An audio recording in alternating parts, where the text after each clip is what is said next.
My dear all students, जैसा कि सभी लोग जानते हैं कि वर्तमान में हमारे देश ही नहीं बल्कि पूरी दुनिया में कोरोना यानी कि कोविड-19 नामक एक व्यापक महामारी ने एक भयानक रूप ले रखा है, जिसके चलते हमारे प्रदेश, हमारे पूरे देश, भारत के समस्त स्कूल, विश्वविद्यालय इत्यादि बंद चल रहे हैं।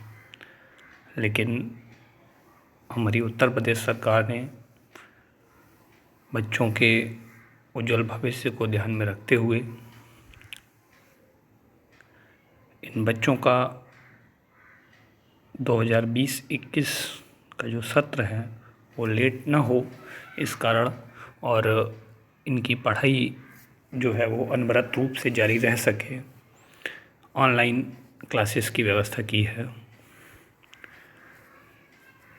जिसके बारे में कुछ आगे बताने से पहले मैं आपको कोरोना वायरस से संबंधित कुछ सावधानियों के बारे में बताना चाहता हूँ, जो कि आप अपनी स्क्रीन पर देख भी रहे हैं कि सावधानियाँ हमें क्या बरतनी चाहिए और क्या हमको नहीं करना चाहिए।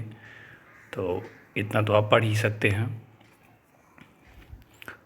आगे मैं आपको बताना चाहूँगा कि आज दिनांक 20 अप्रैल से मेरे द्वारा आपको इतिहास विषय की क्लास दी जानी है, जिसके संबंध में मैं आपको अभी एक आपके प्रथम अध्याय की एक PDF उपलब्ध कराऊंगा, जिसके बारे में मैं आपको थोड़ा सा डिस्कस कर दूं। यह जो आपके सामने फ़ोन स्क्रीन पर आप देख रहे हैं, ये आपका इतिहास विषय का प्रथम अध्याय, यूरोप में राष्ट्रवाद का उदय, जो कि एक ई-बुक है, क्योंकि किसी भी बच्चे के पास इस समय आपके बेसिक की किताबें नहीं हैं। इसलिए मैं आपको प्रथम अध्याय की PDF फाइल, जो कि 26 पेज में है, आपके व्हाट्सएप नंबरों पर सेंड कर रहा हूँ। लेकिन सेंड करने से पहले उसके बारे में मैं आपको थोड़ा सा बता देना चाहता हूँ कि प्रथम अध्याय कितने भागों में विभाजित किया गया है। प्रथम अध्याय का नाम है यूरोप में राष्ट्रवाद का उदय, ठीक है ना। तो यूरोप महाद्वीप में जितने भी देश थे उन सभी में राष्ट्रवाद का उदय हुआ, उसके बारे में पूरा चैप्टर है आपका। इसमें आपका सबसे पहला आता है फ्रांसीसी क्रांति और राष्ट्र का विचार। इसके बाद सेकंड भाग है इसका यूरोप में राष्ट्रवाद का निर्माण। इसी का ऐसे ही थर्ड भाग है, आप नीचे स्क्रॉल डाउन करते चले जाएंगे और थर्ड भाग आपको मिलेगा क्रांतियों का युग।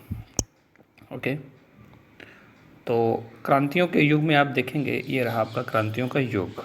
ओके, नेक्स्ट आप आगे बढ़ेंगे तो आपको मिलेगा अगला जर्मनी और इटली का एकीकरण, ठीक है ना। उसके बाद नेक्स्ट इसी तरह से आगे बढ़ते रहेंगे तो आपको मिलेगा 5th नंबर पर, 5 नंबर पर राष्ट्र की दृश्य कल्पना। इसी तरह से आगे आपका राष्ट्रवाद और साम्राज्यवाद, है ना। यहाँ पर आकर के इस अध्याय 1 यानी कि अध्याय 1 के आपके सारे भाग पूरे हो जाएंगे।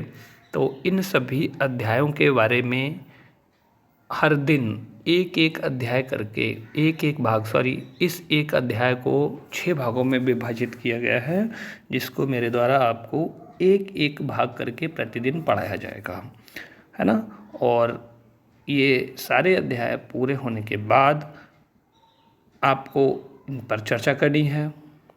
इस अध्याय से संबंधित सभी प्रश्न और उत्तर जो कि मेरे द्वारा आपको आपके ग्रुप पर भेजे जाएंगे, जिनको आप लोग एक इतिहास विषय की नई कॉपी बना करके उसमें आप अच्छे से सुंदर राइटिंग में लिखेंगे, ठीक है।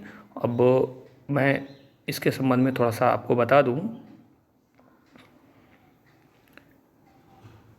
कि प्रथम आज आपको क्या करना है, तो आज आपको फ्रांसीसी क्रांति और राष्ट्र का विचार यानी कि प्रथम भाग, इस अध्याय का प्रथम भाग, यूरोप में राष्ट्रवाद का उदय, इसका प्रथम भाग आज आपको पढ़ना है। क्योंकि काफ़ी बच्चे अभी ग्रुप में ऐड नहीं हो पाए हैं, इस कारण आज मैं आपको ज़्यादा कुछ नहीं पढ़ाऊँगा, क्योंकि बाकी के बच्चे अगर क्लास से वंचित रह जाते हैं तो सभी फिर से दोबारा से इन सभी अध्यायों को पढ़ाना मुश्किल हो जाता है, क्योंकि सिलेबस इतना बड़ा रहता है यूपी बोर्ड का कि फिर दोबारा से सारे अध्याय पढ़ाना बहुत मुश्किल काम है। हालांकि फिर भी आप लोगों को जो चीज़ें समझ में नहीं आएंगी विद्यालय खुलने पर, मेरे द्वारा आपको वो चीज़ें दोबारा भी समझाई जाएंगी। तो आज आपको जो करना है वो आप समझ लें, फ्रांसीसी क्रांति और राष्ट्र का विचार यहाँ से, और इसी भाग को आप अच्छे से पढ़ेंगे, ठीक है ना। ये आपका 3 पेज में दिया गया है, फ्रांसीसी क्रांति और राष्ट्र का विचार, फर्स्ट सेकेंड सॉरी देखिए ये आपका है फर्स्ट, ठीक है ना, और इसके बाद ये आपका है सेकेंड, उसके बाद ये आपका है थर्ड पेज, ठीक है ना। इसको आप लोग अच्छे से पढ़ेंगे, जिसके बारे में कल मैं आपको समझाऊंगा, और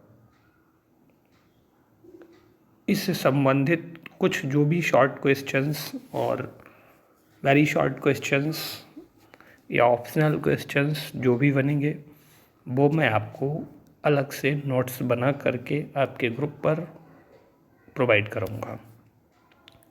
ओके, तो आज के लिए बस इतना ही।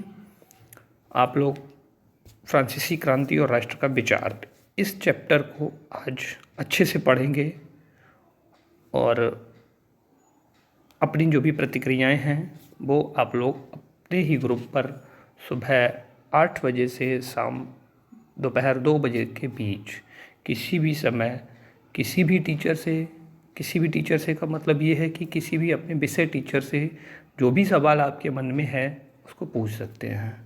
हालांकि आज आपका प्रथम दिन है, तो कुछ बच्चे नहीं होने के कारण, जैसे कि इस समय ग्रुप में लगभग 13 या 14 बच्चे हैं, तो बाकी के बच्चे अभी ऐड नहीं हो पाए हैं, इस कारण आपकी क्लास जो है वो प्रॉपर तरीके से संचालित नहीं हो पा रही है। उसके लिए मैं क्षमा चाहूँगा। Thank you.